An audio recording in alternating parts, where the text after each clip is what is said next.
Thank you for attending yet another episode of The Business, episode 31. I'm super excited, just so full of vim and vigor right now because we have some giants of ska, international giants of ska. Huge. Let me introduce them to you. We got Steve Douglas from the Resignators in Australia. Hey. Yeah. Yes, where everything loves to kill you in Australia. He assures me it's beautiful and it's fantastic to be there. He also plays in a side group called the Family Farm, where they play kind of jazzy tunes with an upright bass, and it involves some of the members of the Resignators.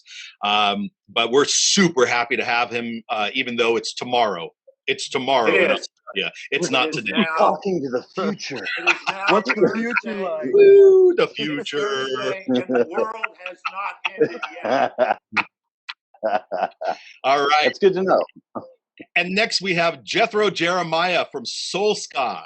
Jethro Jeremiah, he's been around in the Bay Area for a long time making music. He also has the Jethro Jeremiah group that comes in many different ensembles and will play all the classics of ska and reggae for you. And maybe even some pop tunes. Awesome. Great having him. And then we have Eric Din. Eric Din is a classic Bay Area ska artist. He has played for many years in the Uptones, and the Uptones were known as like the West Coast, like stronghold for ska in the post two-tone era, all the way through the fourth wave of ska, or third wave of ska, the fourth wave, 20 wave. I don't know which wave we're on right now. We're on like wave 90, I think it is. I don't know. Excellent. And if you have a moment, check out his record company. He's opened up a company called Berkeley Cat Records, ready to sell you all the best in ska and punk and East Bay wares. And then we have one of my favorite guys, Marcus Bettencourt from Day Labor. One of my favorite bands. Yeah, absolutely. Love Day Labor. Nice. Yeah. They're from Pittsburgh, and they hold down the scene, man. They have some really cool tunes. They're a bunch of young dudes playing wild and crazy ska punk, and just almost as crazy as Marcus's hair right now. Marcus, what happened to your head? Ever since we went to shelter in place for the stage, some people be calling me Teen Wolf. So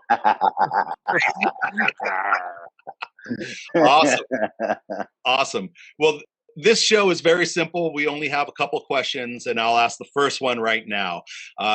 This last year has been very, very trying for musicians in general, as well as anybody else associated with the entertainment industry, bartenders, bar owners, events people, management, that sort of thing. And so we want to reach out to people, make sure that people are doing well. So what I have as a question for you is, what did you do this last year to keep yourself sane? Now, I did a garden. I did a stupid podcast. I rode bikes. I tried to get out as much as possible. We got a dog, that sort of thing. We're looking to see what you did with your time, because so many people are just kind of sitting on their hands right now going, man, I wish there was something to do. And we'll start that question out with the legend himself, Eric Din. Eric Din, what did you do this year? Well, thanks, Curtis, for having us all here. Hello, you guys. Great to see you. When this started, like all of us, I was, kind of, what do I do? Just, and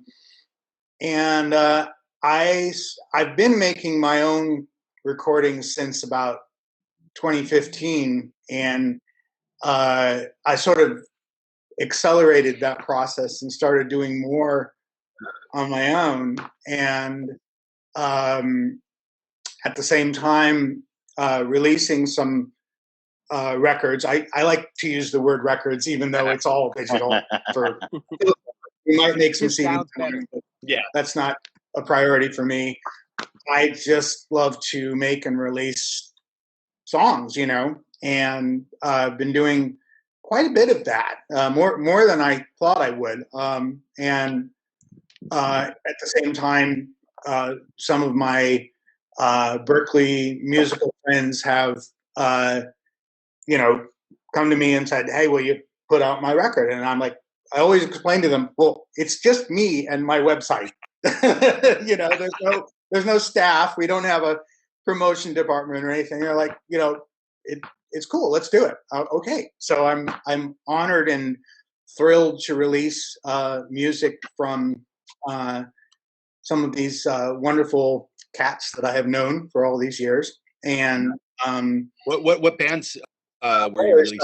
Matt Martin made a really beautiful solo album, and he's actually made 2, and he's working on another one. Talk about prolific. And his stuff I would describe as sort of post-apocalyptic Kurt Weill. Nice. It's not in any neat category. It's really interesting stuff. I really like it. And let's see. Recently, I released something from a band called Faves. When these guys are like older than me, and that takes like effort. It's not a race. They're like heroes. It's not a race. We're all getting there. Oh, right. Exactly. Faves are like, one of my big local Bay Area guitar heroes. Robbie Dunbar is in that band, and Larry Lynch, the drummer. These guys were in Earthquake, which was one of the first hard rock bands in the Bay Area. In the early 70s and through the 70s, and then they became members of the Greg Kihn band, and they did this beautiful cover of an early Greg Kihn single, which I really love, called "Remember."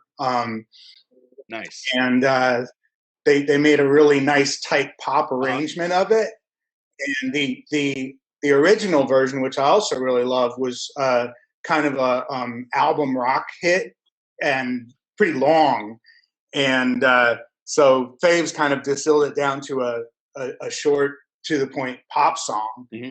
And I released that. I think they're working on some more stuff.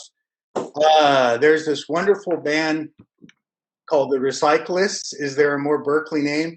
And those guys I know from my time as a band coach for Stace Wright, who's the songwriter and leader, I think, of the Recyclists.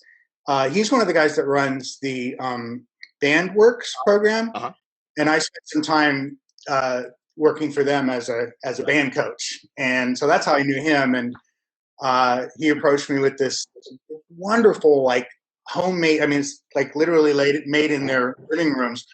And this is one of the things that I just find so inspiring about what's happening right now, is that so many artists are taking this time to be really prolific and creative.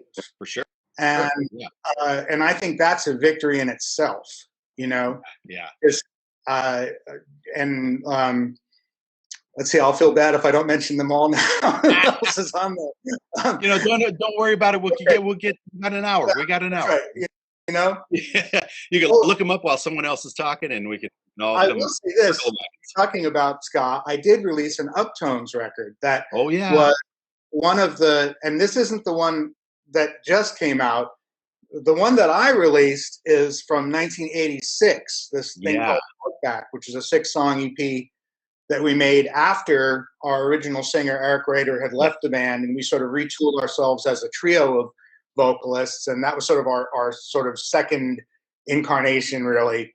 And that's when we did this song "Burning Sky," and that's been sort of out of print for a long time, and I released that. And I'm probably going to release some of the stuff that we did later, like in the 2000s. Nice. We had a few takes that didn't make our Skanking Fools album, but that I still want to release. So I've been kind of moving things in that direction as well, and just making tracks in my spare time whenever I can.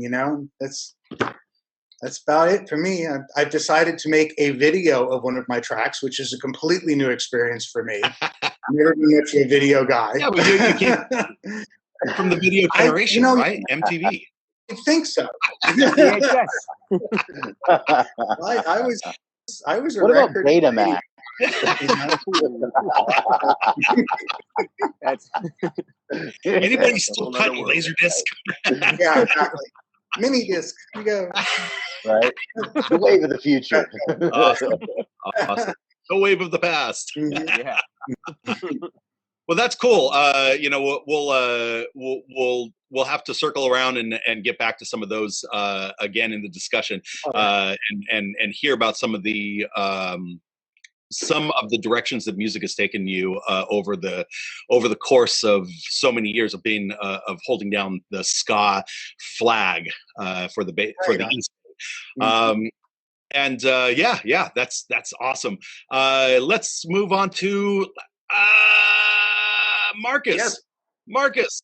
So what have you been doing this last year to stay sane, to stay, you know, to feel like you're alive? I think all he's done is grow an impressive Yeah, mane he's done the entire time. Yeah, he's done It's not bad. It's way Mainly, longer yes. the longest I've ever grown the hair out, which has been interesting. I didn't want to go back and get it cut with everything that was going on. Yeah, so yeah. probably around, I think Day Labor had our last gig. I want to say it was the Saturday after they announced the first shelter in place for the state. I think it was March 13th, March 14th, something like that. And we actually ended up playing the Gilman that night. And to be honest, with the whole COVID thing going on, it was really impressive to see how many people actually still came out to watch us. So I was like, oh, that's kind of cool. But that was the last gig we've had in a while.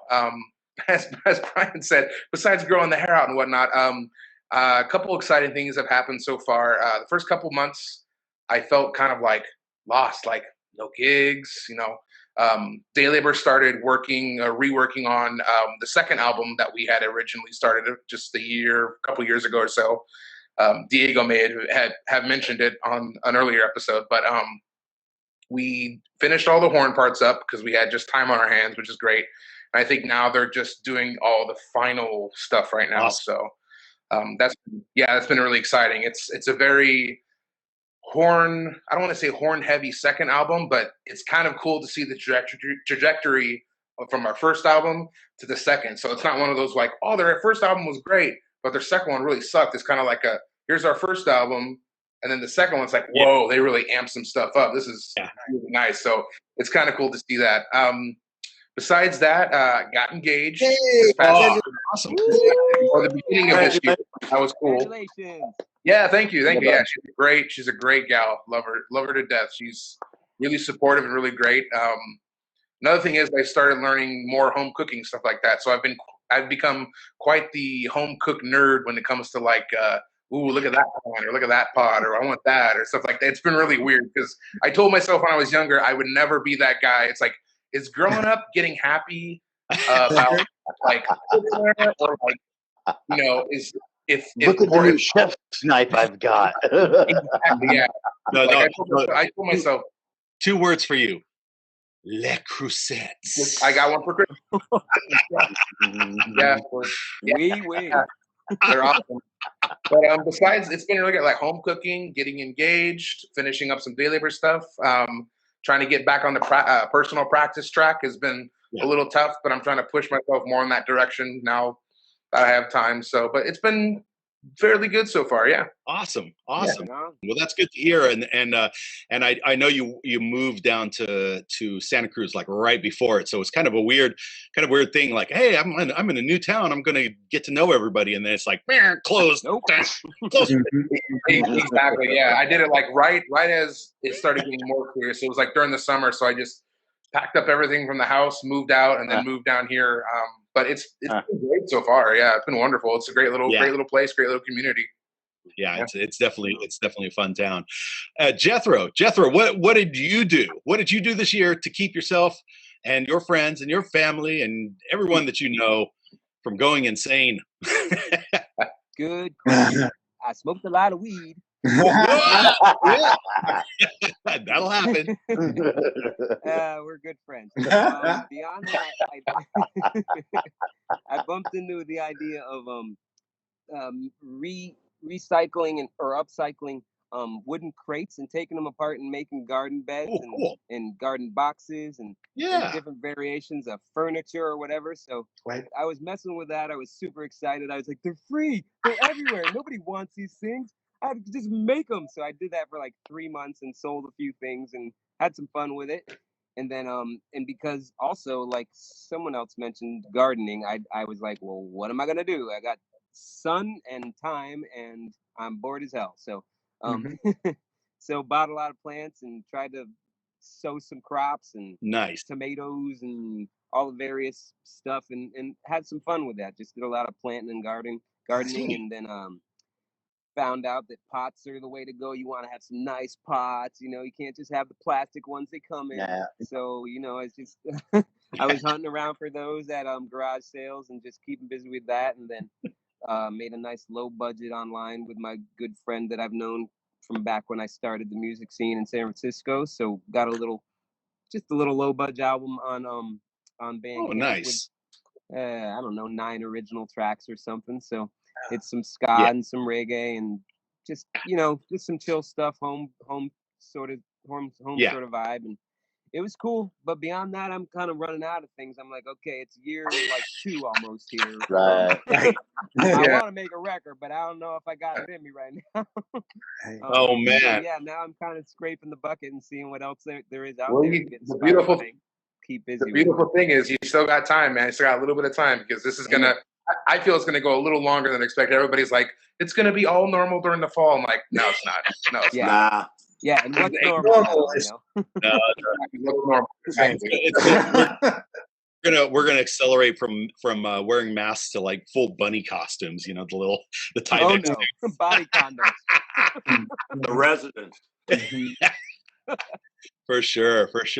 Hey, Steve, what have you been doing out in out in the land of down under to keep yourself from going insane? You got a lot of outback, so I know that you can just run into the outback naked. That's sort of a steakhouse.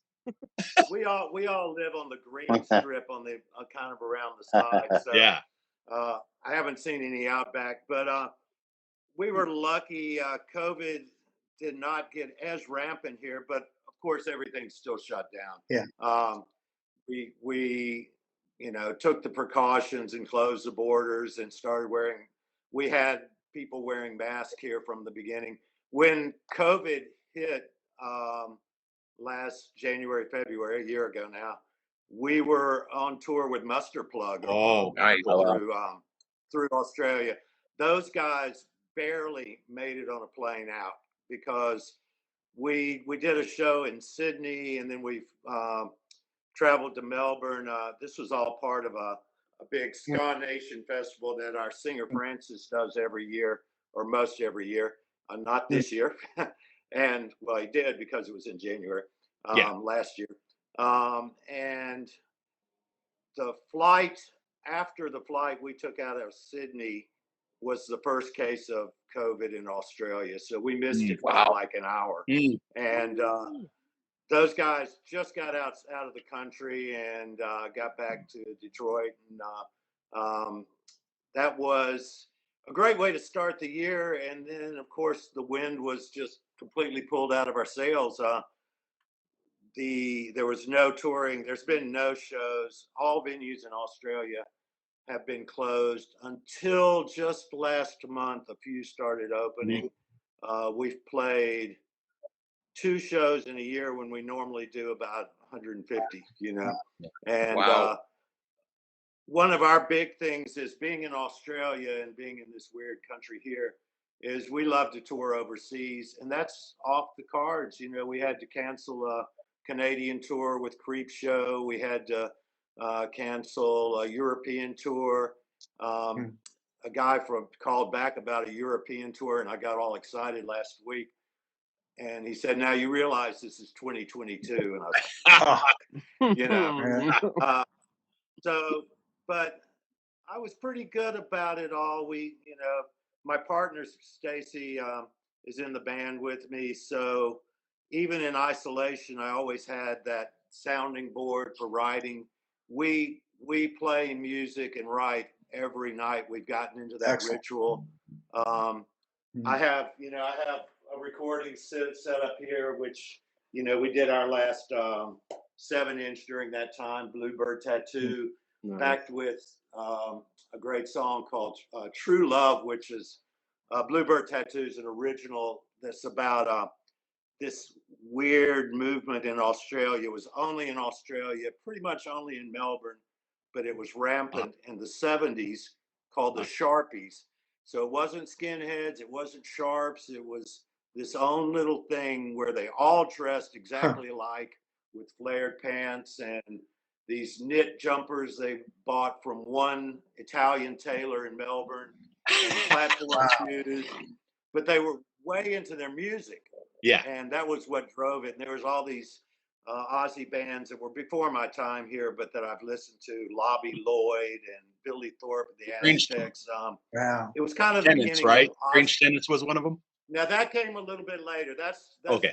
the real birth of ska in Australia. We'll get to that one. We did get to play with Strange Tenants. Don't play that often. The Hearn brothers, but they do get out, and one of them has a nice kind of Billy Braggish kind of working man socialist album out now, an acoustic.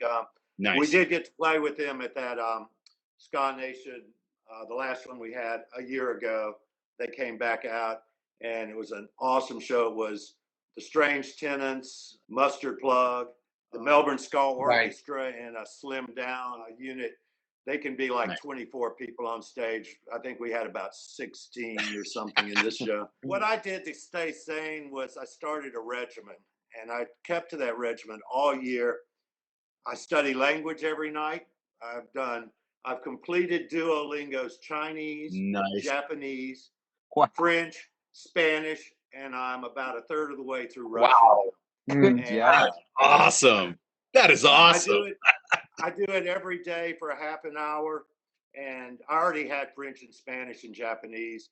The Chinese was unique, and Russian was a challenge, but I'm about 60 days in now, and I'm watching movies with Russian, and I'm understanding them. So nice. I don't know why I picked. I'm not sure why I picked Russian. I think it's just because it was different. So they say that besides English, Russian and Chinese are the hardest to learn. I would say so. Chinese was not as bad as I thought it was going to be because I knew Japanese. Okay. And there's a lot of characters I would look at. I wouldn't know how to pronounce it, but I would know that means dog, without knowing how to pronounce it. It's a whole different way of thinking. I think it's good for the brain. It's, not a non-alphabetic language like Japanese or Chinese with pictographs.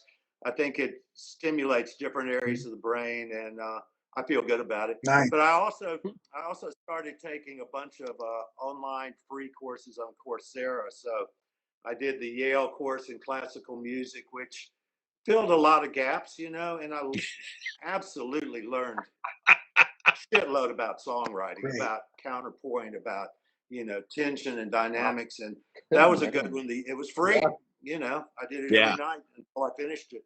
And I did the Berkeley songwriting course. I know David McQuain from Big D is one of the teachers in that. He wasn't my teacher, but there was a great songwriting course. I got a lot out of that, and I really dug deep into. I'd already knew how to work in Pro Tools and Digital Performer and Logic, and I really dug deeper into how to utilize, the tools of recording. Yeah. And took a lot of tutorials in production from, anybody from Bob Clearmountain to Dave Pizzato or whatever, just learning how to get where I wanted to go with my music more.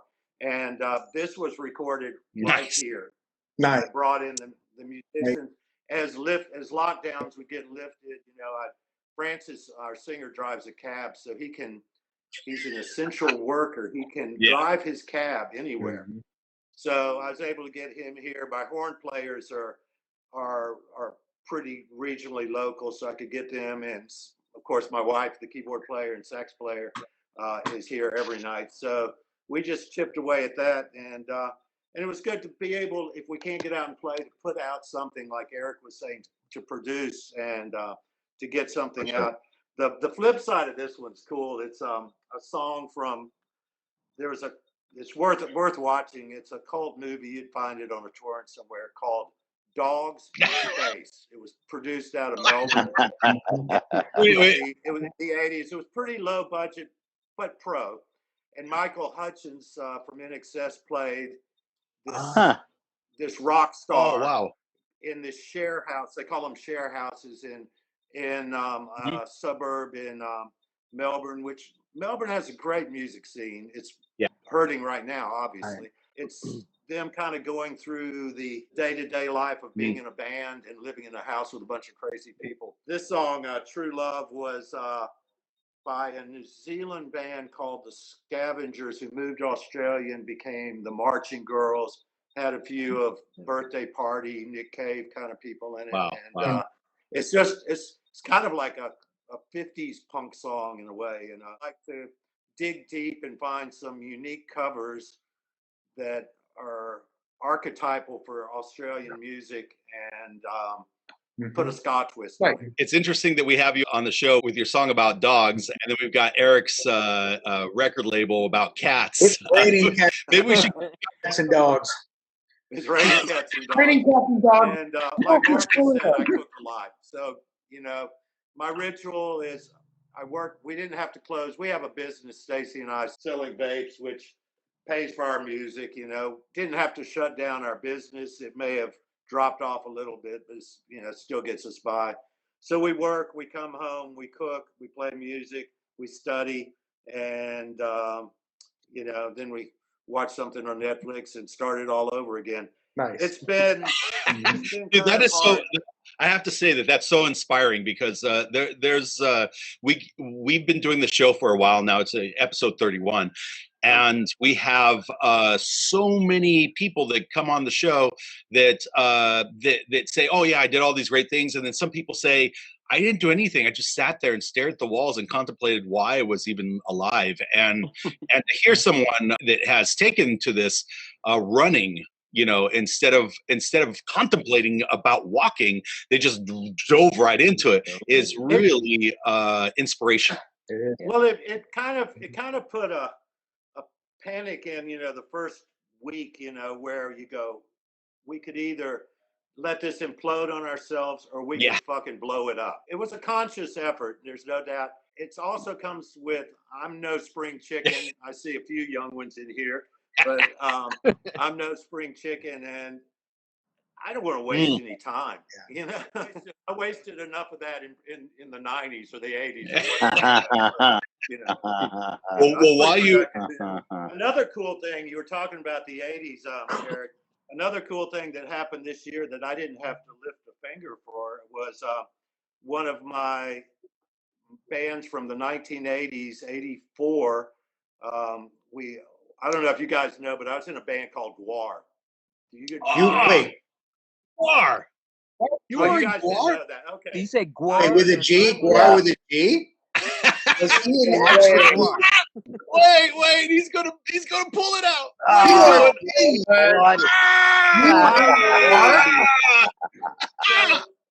That's awesome. The original back in We're not worthy. We're not back worthy. in the 80s in Richmond.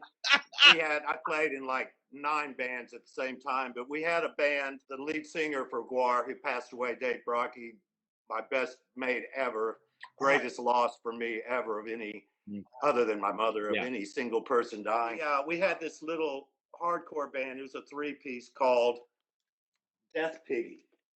And Death Piggy, one day, that's a great album cover. We released like 3 7-inches. One of them was on Discord, which was great because it got some acclaim from that. The others we self-released. Death Piggy always did stupid stuff at shows, like showmanship kind of stuff. And one day we put on those costumes and became Guar. And Guar just became a force of nature that's still going today. Wow. But one of the coolest things was this year, out of the blue, this guy from Nashville with Antidote Records. No, Anticore Records, sorry. Yeah. he emailed me and said, I would like to release the 3 Dead Piggy singles on 12-inch vinyl for Record Store Day. And oh yeah, Record Store Day. That's cool. That's so cool. it's a special release. We thought it would sell 1,000. It's gone into its 4th pressing now. Wow. And out of the blue, I got more money than I've ever made out of music in 50 years of playing in 1 year. Yeah.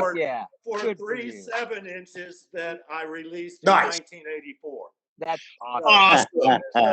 Awesome. That was just amazing. Life goals. You know, That's just I used to buy plugins for my recording setup, you know, and a new stainless steel 6-burner stove to cook on. So, well, you know what? We none of us can. Nope. can top that. I'm done. I'm done. I'm out of here. I'm gonna go. I thought you guys knew. You got to remember, I started the band. I was the original ball sack Jaws of Death, but I have not played in that band since 1985. Wow. Oh, so okay. For me, it's something that comes back every now and then. It's like I'll walk through the grocery store and some little local kid will come up and say, "Excuse me, mister, did you really play in Guar?" And I'm like, yeah, I did. Yeah. That's right. You should carry a squirt gun full of phony blood and just squirt them. But that's what I did with my year. So, and it's still going. We actually, this week, we added into our routine. We live in this beautiful, beautiful country town outside of Melbourne. Mm-hmm. Very quiet, it's a tourist town, but it's where lovers go to get away, that kind of thing. We have mineral spas and stuff like that. But we added into our routine to walk every day because we realized we were doing too many things with screens and you know, playing music. And it's one thing, I never mind playing guitar, you know, working on songs, but we decided to walk every day, and so we're adding a half-hour beauty walk. We call them beauty walks. Beauty walk. We pick a different path through gardens and trespass through somebody's rose garden or something like that. And it's not a lot of exercise. I'm not pumping iron or anything, but we're getting outside, leaving our devices if we can, and you know, just taking a walk together. Well, I know that. Jethro, you live in the Sausalito area? Yeah, I'm right nearby. So San Rafael, it's 30 minutes. San Francisco. There's some fantastic nature up in your area. Oh like shocking. You really shouldn't run out of shit to do because it is all around you, and all you gotta do is get the heck out of your house. So it's really beautiful country, and that's a huge part of what drew me to this area. There's not a lot of diversity, which I don't like. Yeah, there's a little bit of that. Yeah. You know, but it's beautiful countryside, and I can pretty much take a hike or a bike ride or get in the water or whatever anywhere around here. Mm-hmm. There's a place that we just visited recently that I didn't know anything about it. It's a historical site on the other side of the hill from Sausalito. It's on the shoreline, and it's the old Chinese fishery from when there was a group of Chinese immigrants that lived in the area, and they did a lot of fishing, you know, to try to. China camp? Yes, that place is cool. That was my backyard for like a year, and then I just moved. But it's super cool. And then you can just go off on your horse or your bike anywhere in that park and just go fishing or go on the boat. So huge state park right in the middle of here, and you don't even really need a state park. You can just pull over somewhere. Nice. Right. Yeah, nice. It's really beautiful. And I know that area well. And from there, you can do light signals to Eric's house. Yeah. Beep, beep, beep, beep, beep, Eric. Morse code. Exactly. We'll get a tin can and some string. That's a lot of string. You got to keep your eye. Put above the water. Never mind. Awesome. Yeah, you know, Eric, there's one thing that I know about your band, the Uptones. Well, there's a couple things I know about your band that make them kind of like concrete representatives of the East Bay. One of them is that your keyboardist played the solo in Rancid Time Bomb, which was a stunning thing to learn. I'm just hanging out with, his name is Paul, right? Yeah. And I'm just hanging out with him and then talking to him. He's like, yeah, well, I put that keyboard away a while ago. It was sometime after the Rancid single. And I was like, oh, God.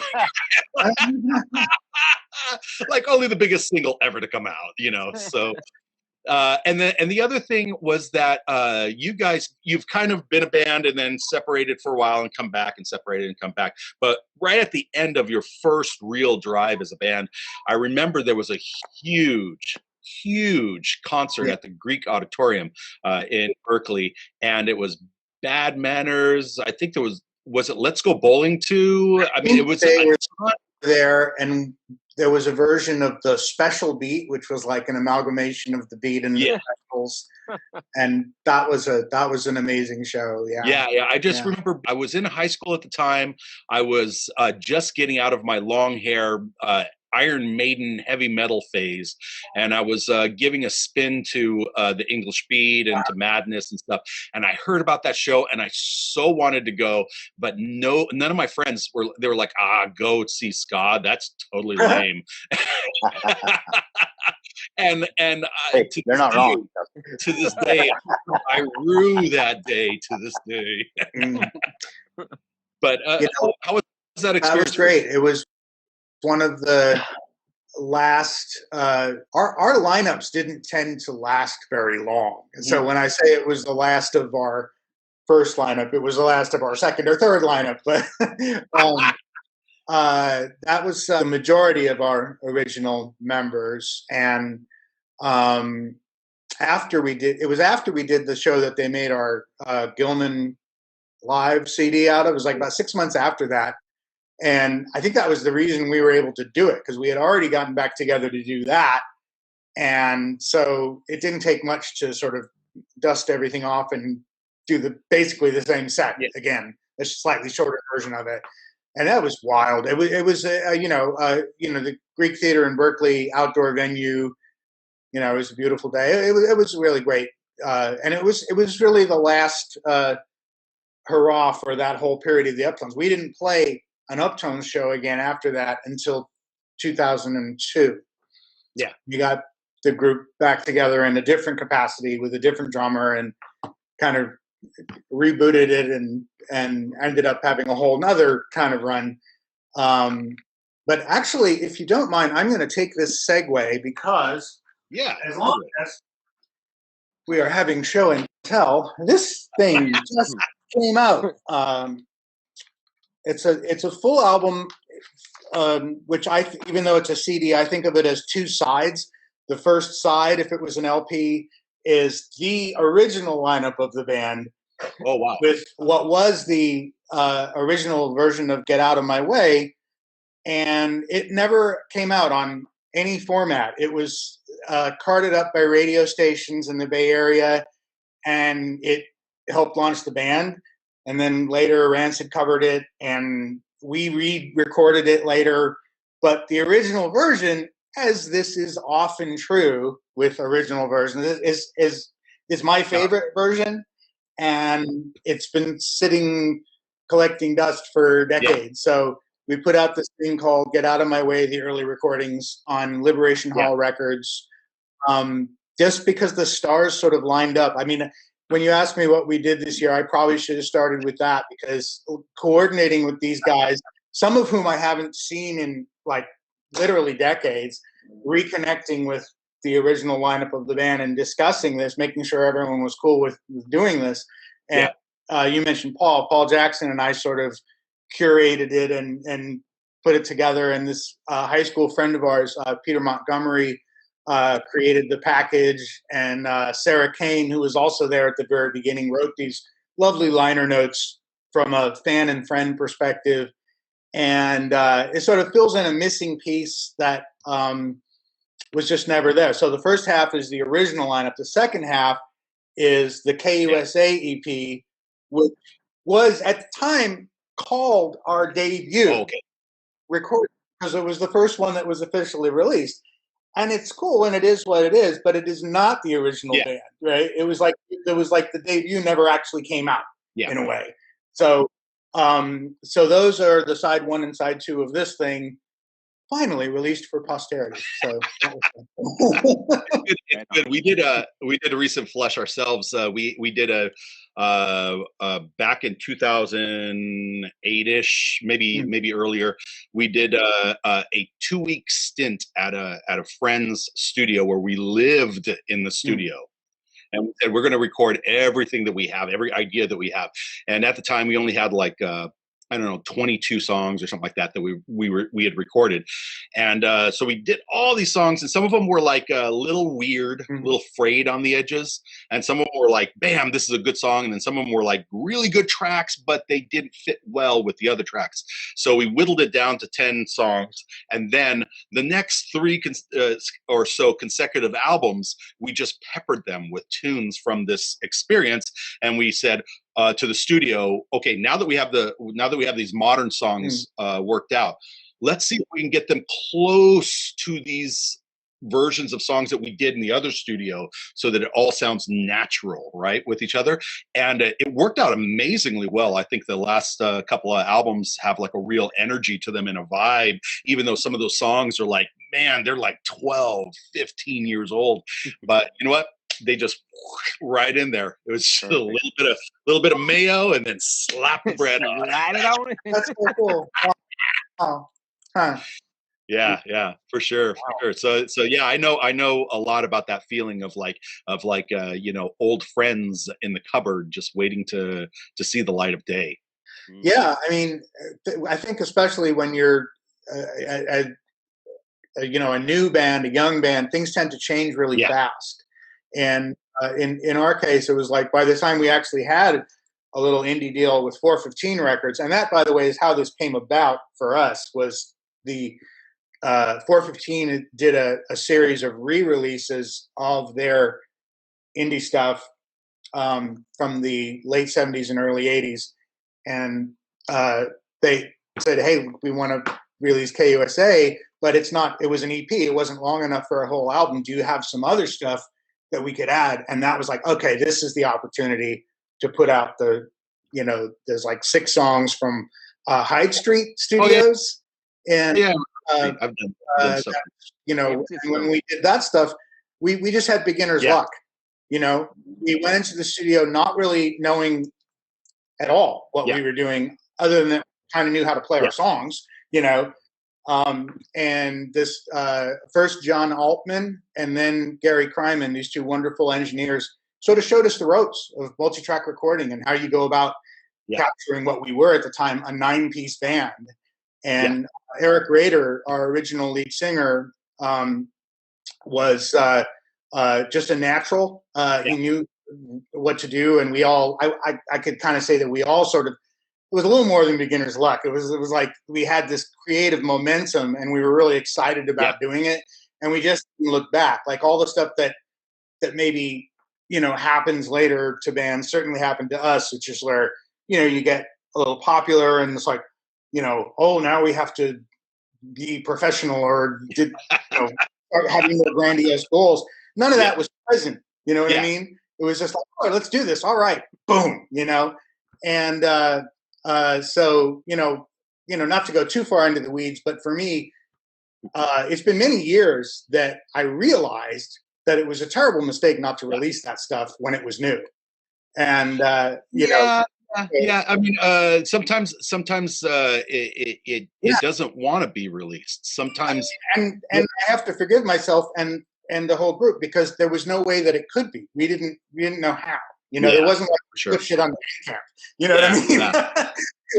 It's a little bit different of a world. And the time to go and press and distribute the stuff, or someone else was going to do that for you, and that was the work. Day labor's been around for a while, a good handful of years, probably like I was going to say the only this is bad for me to know, but the only way I remember my first couple of years of band, I joined in about 2013, but they kind of did like an evolution. So when I was talking to Christian a while back, when I first joined, I was like, hey, how did this all come about and whatnot? And they did like it was a punk rock trio at first. Then they started adding a horn or two. They added a little bit more horns, and it started kind of just building, and then it fluctuated a little bit, and then I came in around 2013 2013 or so, but they had been around since probably, I want to say 2007, 2006 perhaps, but it's just kind of evolved from that point, from, you know, being a smaller group to adding. And then I think the biggest we ever got was a 9-piece band, again, when we had 5 horn players in the band, including the rhythm section as well. So, but yeah. Now, I want to let you guys know, for the people who haven't seen Day Labor, really great band, really like lots of energy, young dudes, like that really just ready to tear the head off the room. But when we go, we'll go play like the Gilman or some of these clubs in the East Bay, and we'll go like, yeah, Day Labor, it's gonna be so fun. Those guys are so good. And then we get there and they play before us, and they just wipe the room. You know what I mean? They have a wall of horns, just like, wah! and then Marcus has the audacity to jump into the crowd and play a solo as he's running around in the pit. And as he's running around the pit, and the people are just like the fairy sax, like fairy sax. Yeah, with this monstrosity wrapped around me. And so even though Monkey has a certain sort of stature in the community, and we have fans that are there to see us, we still feel like, God damn, these guys are wiping it. And we have to do something to like revive the room, like shake people awake again. Like, hey, what's going on? We're a bunch of fans. You know, that's such such an interesting perspective that you say that. It's just because I kind of there's an opposite perspective that I had. Anytime Diego or Christian's like, oh, we want to play this show, and Monkey's invited us, and I'm like, wait, what? Monkey's invited us. And then I think the pinnacle for me so far has been when I joined you guys at the Elegant Pub a couple of years ago. That was just, I mean, that's crazy. A makeshift Denny's next to a bar, and I'm playing with one of the bands that I love to hear them.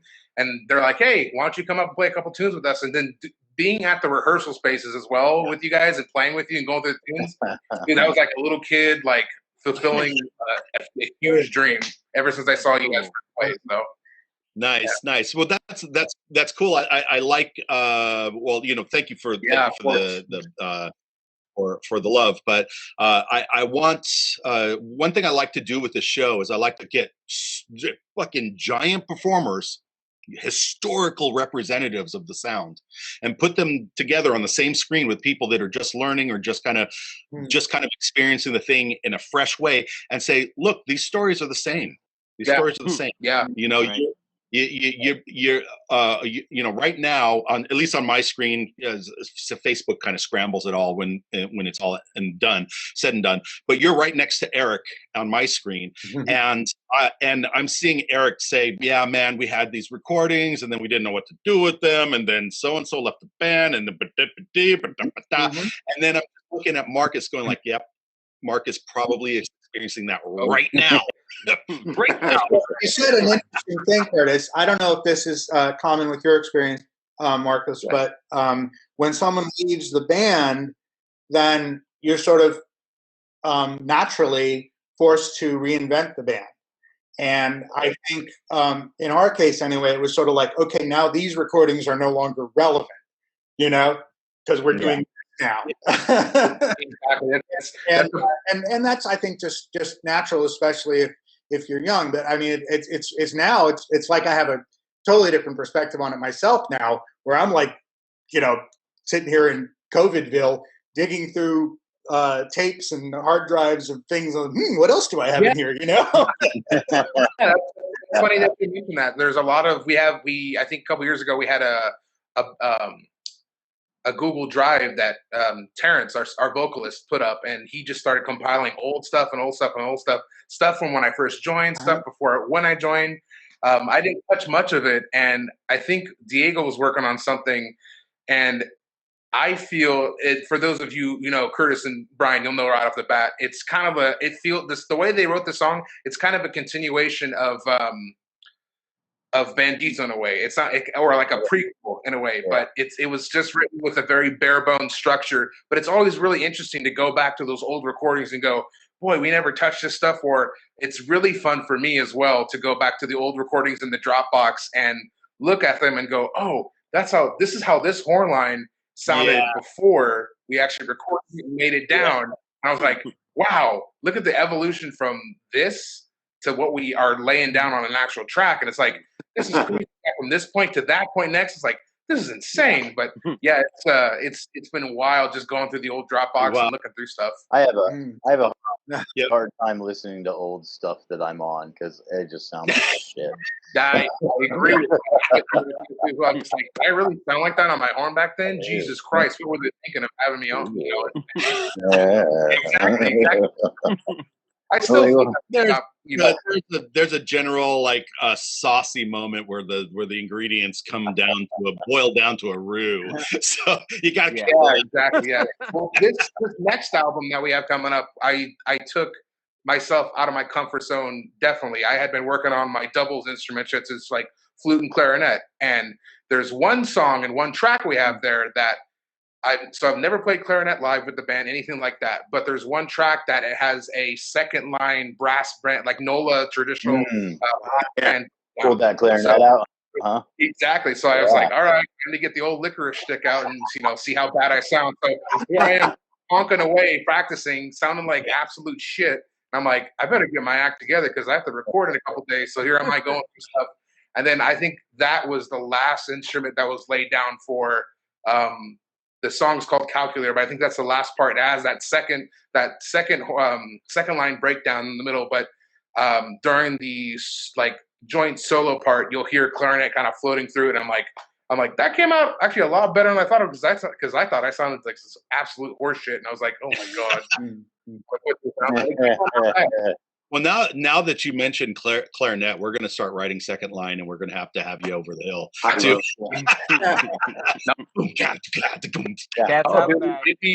It's really good for somebody who started on saxophone and whatnot, but it's good to have that because before I was in with Day Labor, I used to play in pit bands, across the area. So I'd play musicals every day.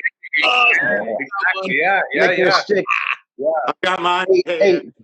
What's the range of a clarinet? Low B flat. Sorry if I'm getting this. It's been a while since I've actually touched the damn thing, but I have to start getting back into that as well. But low B flat to it could be an extended range because you have your altissimo fingerings and whatnot, and those apply to that woodwind instrument as well. Okay, I thought it was about 30 or 40 yards on a good day. That's a banjo. You know what the difference between a clarinet and an oboe is? What's that? The oboe burns longer. I would say different spelling. My wife, Stacy, that plays tenor with us sometimes, mainly keyboards. She was an oboe player for many years. That was her first instrument. Clarinet was mine, actually. Oh, nice. But she quit playing it because of the possibility of aneurysms and that sort of thing. Plus, you don't hear much oboe in Scott. No. It's true. We had a song on our last album, our last full album, called Parasol that I wrote about a memory of tripping in New Orleans and eating purple alligators and stuff. And we had a second line breakdown. And I played that clarinet for the first time since 5th grade. Wow. No, I'm serious. But it was like riding a bike. I had to get the embouchure back. Yeah. But the fingers knew where to go. Yeah. It was weird. 5th grade. Seriously. Cool. And I would. You're smart. I would have been a clarinet player. Yeah, he's smart. Yeah, you went the correct way because I went saxophone first and then I started learning my doubles. Like the old saxophone legends and stuff around the Bay Area, they always like you should have learned clarinet and flute first because flute's very much like saxophone, only you're holding it sideways. But with clarinet, it's a whole. I should have gone clarinet first, then saxophone. Stacy wants to play baritone really bad, but she's too short. We'd have to get her a stool to stand up. Funny that I've also got my flute ready. I'm waiting for a moment. There's there's an old Resignators song from before I was in the band. It was the pit song, the song that's always got a pit going. By the way, mosh pits in Australia go the other way. Because of like gravitational field or something. This song started with this beautiful little Danny flute, and then of course went into crashing hardcore mosh pit stuff. And I've got to learn it on here. I've got my flute now, so That's so funny. When you do the mosh pit the other way, does it help with Earth's rotational axis, just so to make sure that everything? Yeah, that's it. The problem is if you ever tour and you're playing in like Quito or someplace right on the equator, there's no mosh pit. It's like static. It's just a line right out the building. So you're it's on a cruise ship and you're playing in a cruise ship band and you hit that equator, everything just stops. Yeah. So it's almost like playing a show in LA. Got it. Yeah. Very similar. Hey, the last show, we haven't done many U.S. tours because we have to get, I don't have to get one, but 7 U.S. visas to do that. Yeah. And it's expensive. We did one tour. It was it's about 4 or 5 years ago. It was we went all the way across from New York down to Florida, across the middle, and then all the way up the coast. We played a terrible show in San Jose, but when we That's played, all the shows in San Jose, all of them. when we played in San Jose, I won't get into any names because I don't remember it, but the guy that ran the club was not a nice guy. But we had 2 horn players. Do you remember what club it was? Turning. They The were Copa back bar? I'm not gonna say it. Anyway, we had 2 horn players, a guy and a girl, that were 18. They were 18 and 19. And in Australia, you turn 18, it's pub time. Yeah. And they would not let them into the club until they were going on the stage. Yeah. And then after the show, they had to leave and go sit in the band. We all know that one. We all know that. The show in LA was one of the moshingest shows we ever played because it was hooked up with like 9 of the Latino Chicano ska bands. Really, like really cool bands. And La Banda we were Stella the Vera? only gringos in there. Yeah. I can't even remember them all, but it was in an abandoned kind of warehouse out in East LA or something. Yeah, I've been to those. The mosh pit was all the girls. Oh, yeah. All the girls. And they were doing that elbow as they march around like that. And they were furious, but it was a great. Well, now they do the pit. windmill thing where they do that and they just like I in the would ear. not get in the way of those girls. That's for sure. Those senoritas. Just make sure you avoid any mascots, because I played a show with Shark Punch when their opening CD came out, and some dummy decided to get dressed up like a shark. And here I am honking my horn away, trying to, I had to get the parts down a few hours before their show, and then this guy bonks me with his shoulder.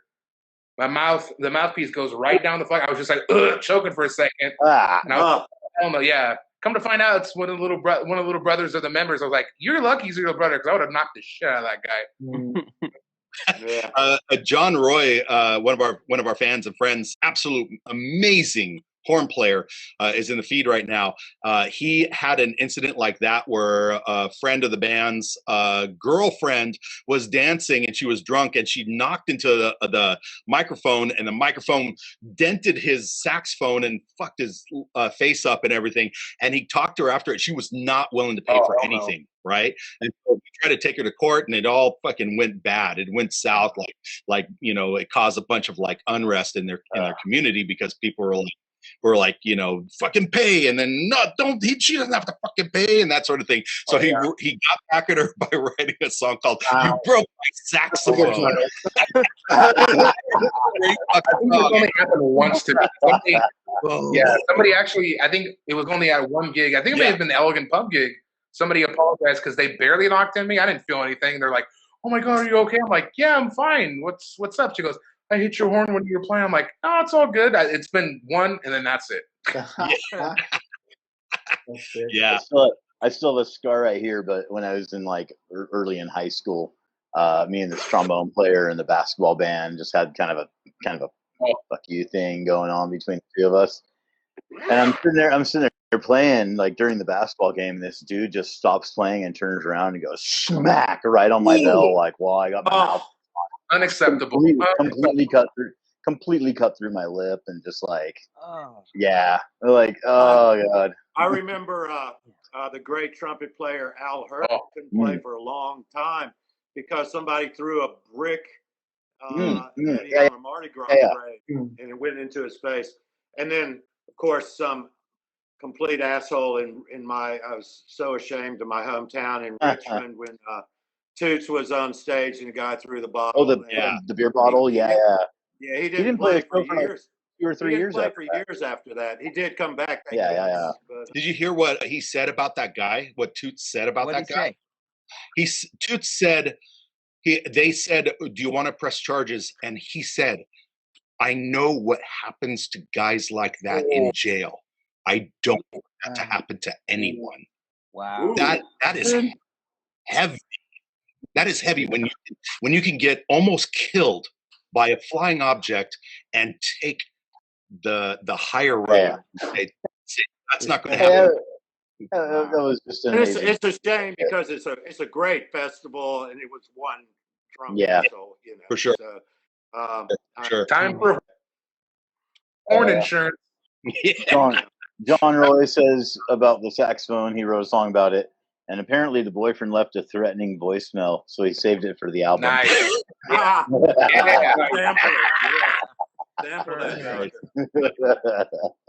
Now, I used to love mosh pits. I mean, I used to love mosh pits, and the king of all mosh pits was Mr. Angela Moore from Fishbone. Yeah. That guy could throw a mosh pit like no one could. And I wanted to bring it up because Jethro has been on stage with that man. Angela Moore plays with his band in the Sausalito area, and it is just amazing to see that guy isn't even alive anymore, because I have seen him do some crazy shit. Yeah, he's something else, man. I saw Fishbone and played gigs with them early on, and his live energy. I think the last time I saw them was about 5 years ago, and it's the same. It's better. I mean, it's just ongoing. Yeah. Jethro, what's it like being in a band with him?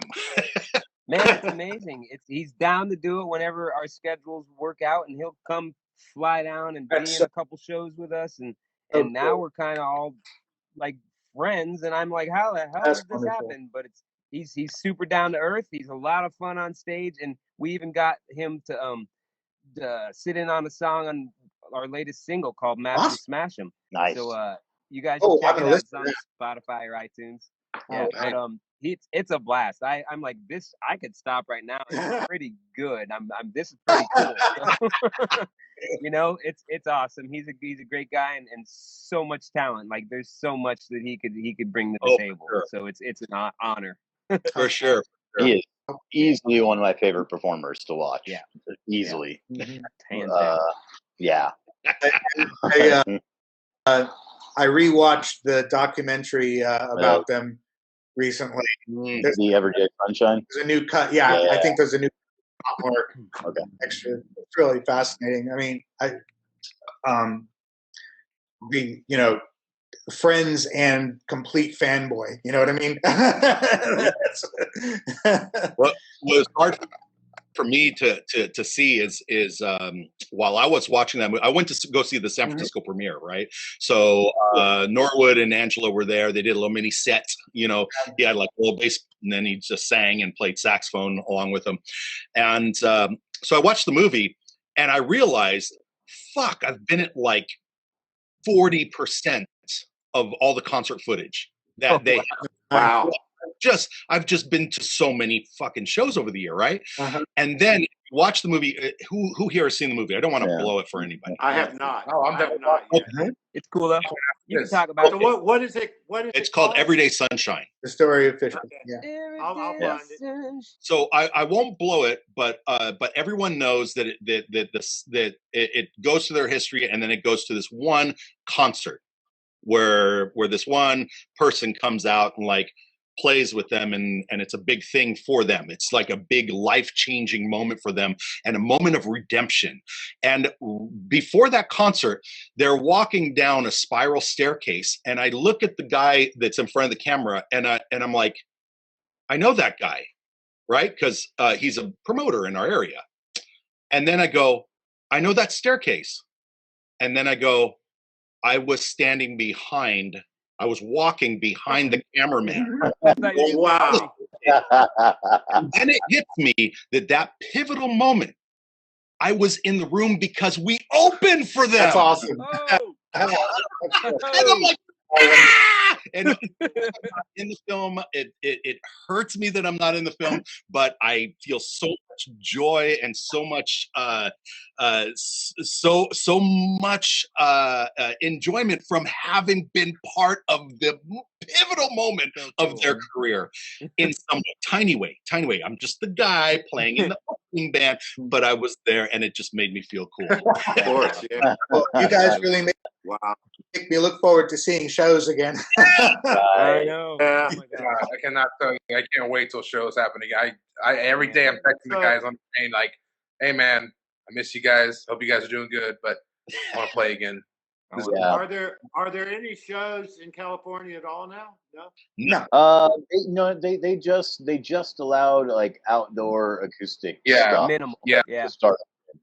Very small stuff. I know Santa Cruz. I in my area where I used to live, somewhat, a couple of like the wine bar kind of deal, bars kind of deal. They're opening some things up, but a lot of the things are not. Yeah, like I said, it's not going to be. It's going to be a really different world when we get back out there again. Definitely, it's not going to be packed anymore. All that kind of stuff. It's going to be. We're gonna see outdoor festivals. We played a couple of shows because things have started opening up here because it's just not as bad here. I mean, it's here, but it's not as desperate. But venues are opening up, but they're having limited capacities. So, like one of our favorite Melbourne venues to play, the Cherry Bar, classic, great venue. Anytime anybody comes to Melbourne, anybody could walk in that door. It is the place. Tiny, but it's the place. And they were only allowed at one point like 20 people in at a time. Then it went to 50, I think. I'm used to that. But what they were having, they would have people make reservations, and then people wouldn't show up. And so, the 20 people and 10 don't show up. That's only 10. Right. And they're struggling. Obviously, venue owners are. I would not want to be a venue owner right now. And there's not much. There's a little bit of assistance from the government because we're kind of a socialist. I don't think they're getting a little bit of assistance. That's the way I see it. I mean, we need to wait and get vaccinated, and I agree 100% with that. The thing that scares me the most is I'm at a couple different groups on Facebook, like Working Bay Area Musician and so forth, and I'm thinking, boy, when this all stopped, a lot of these people who are making their sole income as musicians were playing at cafes, bars, other venues, restaurants, and whatnot. And some of them even had residencies there, for a while. And then I'm thinking to myself, oh my God, it's almost been a year since we've been shut down. The first thing that pops in my head is not, of course I feel for those guys. They've been trying to make it, and they've been struggling even more than often with everything being shut down. But the thing that I don't want to say panic. I want to have a lighter, more positive spin on it. But the first thing is, once everything starts opening up again at limited capacity, as you were saying, even around just for the state alone, the thing that concerns me is, these restaurants are going to focus on, these venues are going to focus on getting back to normal before they even think about having live music. So the thing, these people are not going to come back and be like, oh yeah, we're going to have the same usual arrangement as we did before this all shut down. They're going to be scrambling, and they're going to they want to get back their money first, and then they can start other expenditures. So that's the thing that kind of like, okay, so this is going to be much longer than any of us ever thought. Well, they have to be safe, you know. Exactly, correct. Yeah. And let's face it, ska, horn, spit machine. Yeah, you know, it's exactly. Yeah. It's the well, you know, all of this brings, but all of this brings up the last question of the day. We're well past the hour. It's been such a great conversation. I want to go forever. But we do have a second question to kind of like to bookend our show. And that question is, and we'll go down the line one after another. All of us as musicians have been trapped in these four walls for a year. And I think that we all human beings and nature itself, we're all interconnected, but musicians especially so. So I think that in musicians, not only do they think like other musicians about what we should do to encourage a healthy landscape of Renaissance, right? Of music and art and poetry and all that stuff. But when we get people in a room like this and we start talking about it, then the real juices start flowing, right? So I want to get around from you guys. What do you think you can do as a musician, as an artist, to encourage other people to take this seriously, to reach out to other musicians, to reach out to bars, to bartenders, barbacks, door guys, and say, hey, we care about you, and we're going to come back, and we're going to come back hard when this is over, right? Once it's cool, once everyone's been vaccinated and everybody can go out without a mask on, we're going to hit the street running. How do we get that ball rolling? Let's start with Jethro. Jethro, what has been your ideas? I mean, I know you've been thinking about this all year. Let's see. You know, my main plan since this all started up was just to stay safe and healthy and try to be as productive and positive as I can. As far as the music, I've been having folks ask me if I could do a live stream, and I'm like, well, I can't do it yet because I got to practice. I have not been practicing, so I need to get my chops back up. But I guess I would reconnect and try to just keep the ties to all of the venues and bookers and various places that I've played, and just stay connected with them. Let them know we're here when they're ready. We're definitely here, and you give us the word and date, and we'll get our guys ready. You know.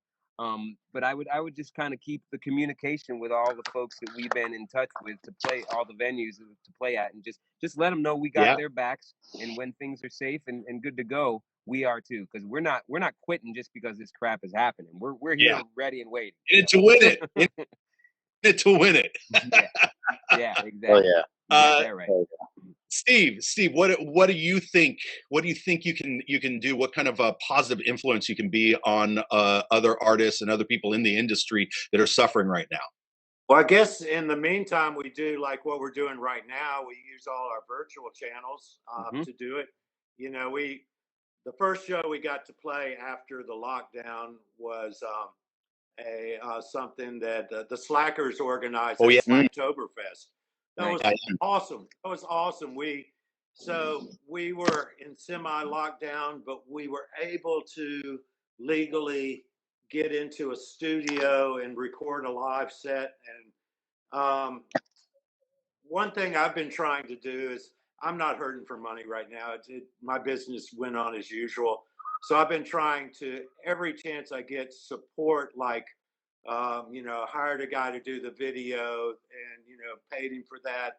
Hired a girl to film our live set for the Slackers. Hired an engineer that was hire more people. Work for to come in and record the drums for me, which I brought in here and finished off. So I guess supporting those people, if you have the money, to do that, or even other bands like I've bought a lot more music from a lot more indie bands in the last year than I have in previous years.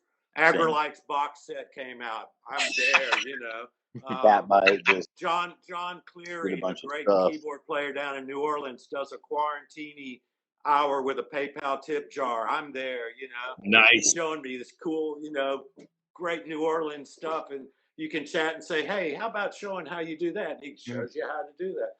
So, you know, the ways we can support people like that, or a local venue was applying for a grant yesterday and needed a venue I haven't even played, but they needed letters of support from musicians. So I wrote a fake letter and said, greatest venue play there often.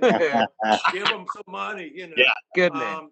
So, you know, things that you can do within your own abilities without being dangerous, without being, you know, we're all pretty, you know, we're all pretty patient motherfuckers. We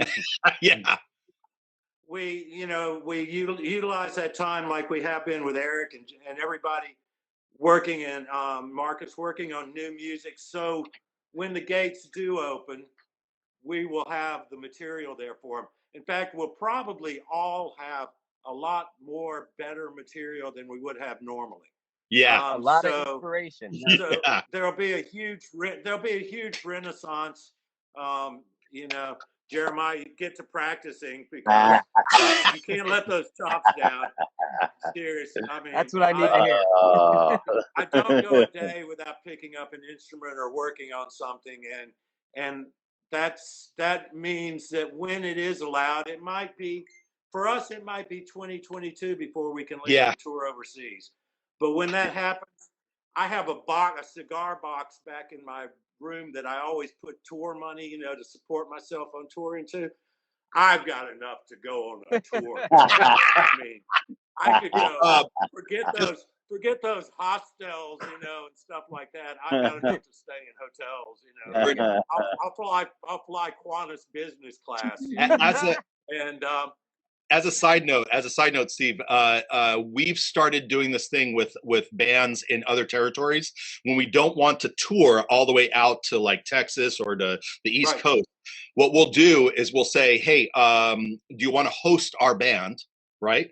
And so we fly out there with like maybe just a couple guitars, right? And then they pick us up in a vehicle and we drive all over their territory playing on their back line, right? Mm-hmm.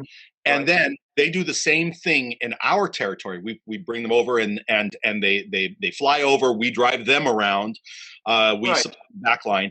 But here's the kicker: is that we know that we are accomplished musicians and they are accomplished musicians. So if we can't bring somebody on tour like the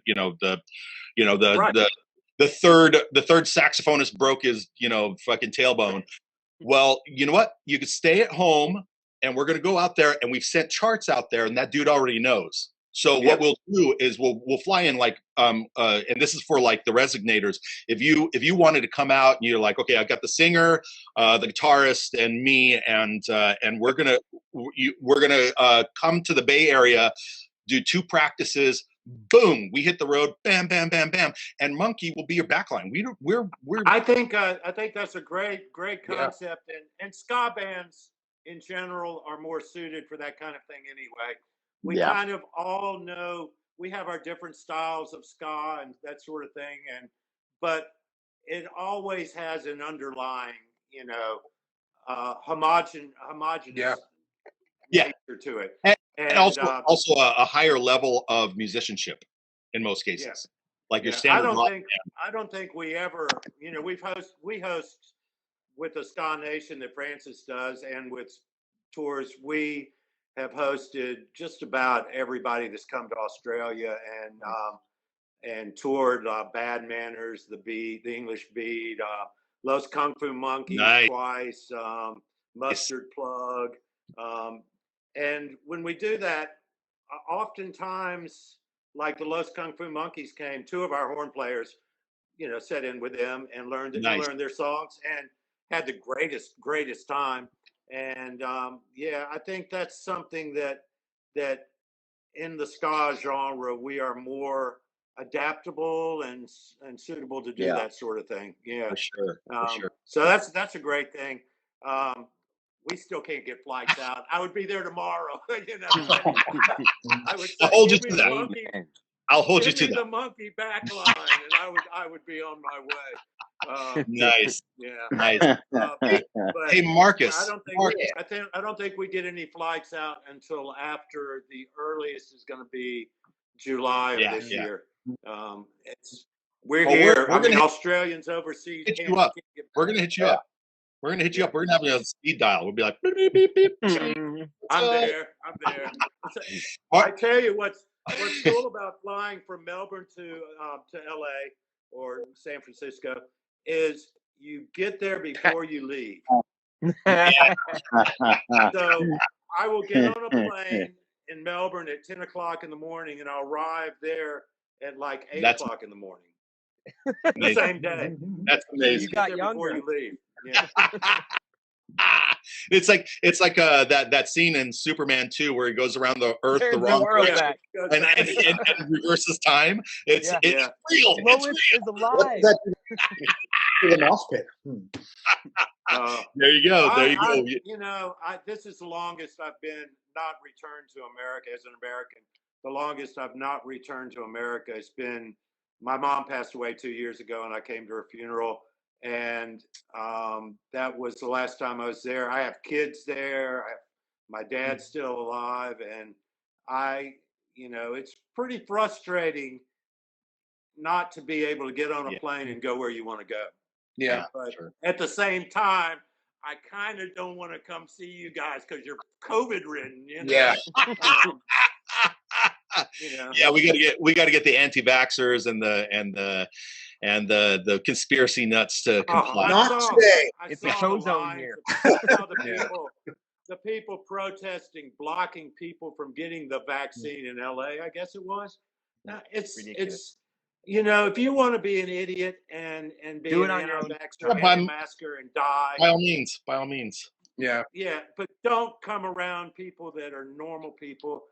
And that whole, I've been battling QAnon since I saw it rear its ugly head 3 years ago. I told my wife 3 years ago, this is going to be a big problem. They've got this set up so it's a devious game and it's going to suck people in. We lost a trumpet player, Brian. We lost a trumpet player to QAnon. Seriously. We had to fucking kick him out of the band. Yeah. I mean, you can't deal with that stuff. And this is a guy who we played shows with us, partied with, and then all of a sudden he's sucked into this and supporting Trump. I mean, he's an Aussie. He thinks Trump's the Messiah. He's an Aussie, and he's just, we had to get rid of him. So, Trump had the right slogan, which is, I'm being fucked over like you have been fucked over. Right. And that's what grabbed everybody. And unfortunately, it's going to take a while to unfuck that entire like 40% of America. Well, and like you and I were talking about before the show, that and the law, when Reagan passed that law making news channels not accountable for facts anymore. Yeah. That was the beginning of the dumbing down of America and the world. And I told Curtis, but I woke up this morning to the fact that Australia this morning said no more news links in any Facebook feeds. So my son posted, "Hey Dad, look at this about Bitcoin or something," and he puts a link in there to a news story. I can't see it. We've been blacked out on news on Facebook. Completely. Overnight. So the only news we're going to get is that stupid QAnon neighbor, ex-trumpet player, whatever, that says Jewish space lasers, are going to now be used to warm up Texas, Okay. Before we get too much deeper on that, I want to finish this round because and this is something that that the people in the queue need to know is that after we're done with the official show, we turn off the live, and then people can flood into the room if they want to chat with us, if you guys have a moment to do that. Oh, so yeah, sure. We'll talk all about that crazy conspiracy stuff afterwards, because it'll be super fun. Well, anyway, I don't like talking about it. Marcus, yeah. What will you do? What will you do to make this a better world for all the artistic types? Well, in a world, no. As Jethro actually was saying, I really, piggybacking kind of off of what he was saying as well, keeping those contacts with all the venues, the booking manager, everything like that, that's going to be, I think, extremely vital to do that at the time, especially as the restrictions loosen as far as the venues go. One thing is, it could be a possibility. It's not the most, I guess, monetarily best for the groups, but to have a couple of, I guess, showcases, you could say, or have hold events out in public where there are large gatherings or anything of that nature, and do maybe an event for one or twice that's free. But you're just pushing the social media like crazy. You're getting every avenue you can to say, hey, COVID's kind of over, everything's loosening up, but we're still here. Yeah, there's music still here. Unfortunately, we live in a society where, I guess, not to get too economical or anything, our market doesn't value. We don't have a high market value. I think there was an article that came out a couple weeks ago saying, like, I guess musicians are like the top 1% or so, they're just not valued whatsoever when this comes out. And that's just a reality of our world, unfortunately. But again, doing things like that where we're making connections with the public, we're saying, hey, come on out and come see us, we're doing a free show or two, you're gonna have a good time. Come on out. Well, that's realistically in this world, that's the only thing I can see, I guess, as a positive side of everything going on. Keeping the connections with the owners, the managers, everything like that. But that's the only thing, just to wrap it up in a nutshell, I guess, and doing a couple of pro bono shows. That's the only thing I could see really happening. Yeah, for sure. Or charity shows, because there's correct. Yeah, there's a lot of need out there, and if we're going to put the effort in, and there is going to be some money, make sure that money goes to a place that is needed. Yeah, exactly. Yeah, absolutely. Yeah, absolutely. And that brings up Eric. Eric, what would you do to encourage other people in your scene to blossom as an artist in whatever they choose to do? Well, you guys, a couple of you have used the word Renaissance, and man, I just love that word right now, because you just from like some dark ages and Middle ages. I feel we're for very obvious reasons, we're coming out of that. And one thing I'm going to do is come see your band. And whether or not, for me, I don't know if the Uptones live thing will kick in again or not. Give us a call. Nice.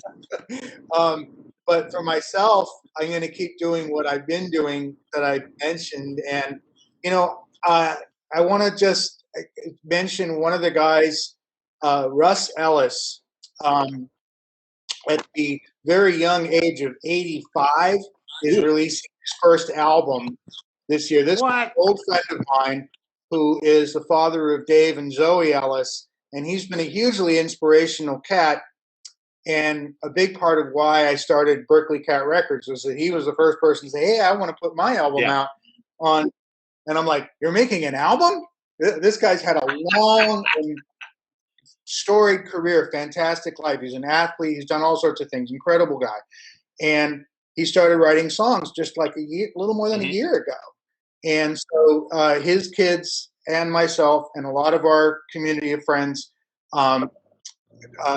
starting before COVID and finishing recently during, have put together an album of songs by this guy, including this. Look at my website to learn more. I don't want to rattle on about it too much. It's really an amazing thing. but to me, it spells renaissance. You know, he's decided to have a personal renaissance at this point in his life, and it's really like, you know, lit a fire under me. Like, so like, well, you know, maybe I'm just getting started. You know, I mean, I'm 55. You know, and so it's been a joy to work with him and the whole Ellis extended family. Is big. Like I said, one of the reasons why I kind of expanded my horizons beyond just releasing my own stuff.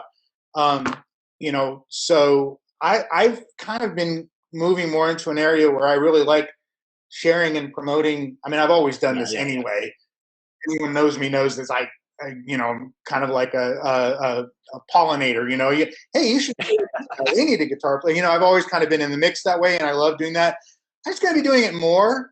And, you know, feeling like we got out of something, you know, I mean, you guys went all the way to QAnon. I'm just going to say we prevented, and I put a lot of, you asked what we did to stay sane this year.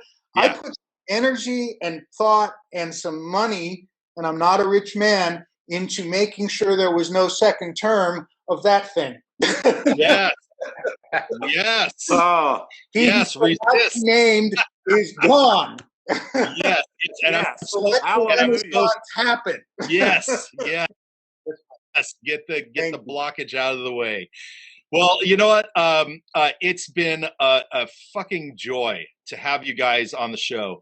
Let me see if I can unmute. Oh no, I think I muted Jethro. I muted you. And I think you're gonna have Moose on. No, I hear him. Excellent. Moose is gonna be on.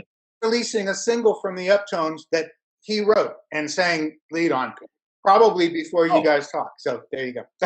Excellent. Many thanks. You guys are awesome. It was fantastic. Guys, to you and you. It was very nice to talk with you guys. And thank you, Curtis, for doing that, man. You're Hey, thank you for being part of the Bidness. Yeah.